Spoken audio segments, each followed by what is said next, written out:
अस्सलाम वालेकुम।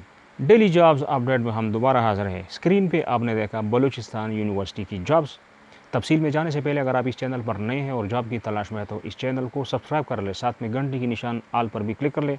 हमारे हर आने वाली जॉब्स इन्फॉर्मेशन आपको मिलती रहेगी। तो ये 3 पोजीशंस हैं, तादाद ज़्यादा होंगे, नोट कर ले इनका पोजीशन, साथ में फिर आपको लिंक दूंगा। जो तफसील डिटेल्स मालूमात है और अप्लाई वो आपको लिंक से करना पड़ेगा। साथ में जो डायरेक्टर काकड़ साहब का ऑफिस टेलीफोन नंबर है वो भी आपको दूंगा।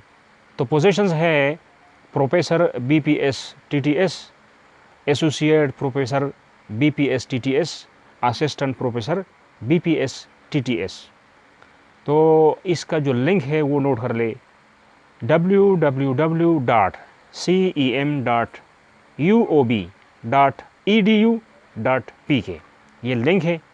और जो डायरेक्टर साहब का जो नंबर है वो भी साथ में नोट कर ले, 08192111285, ये इनका जो ऑफिस नंबर है।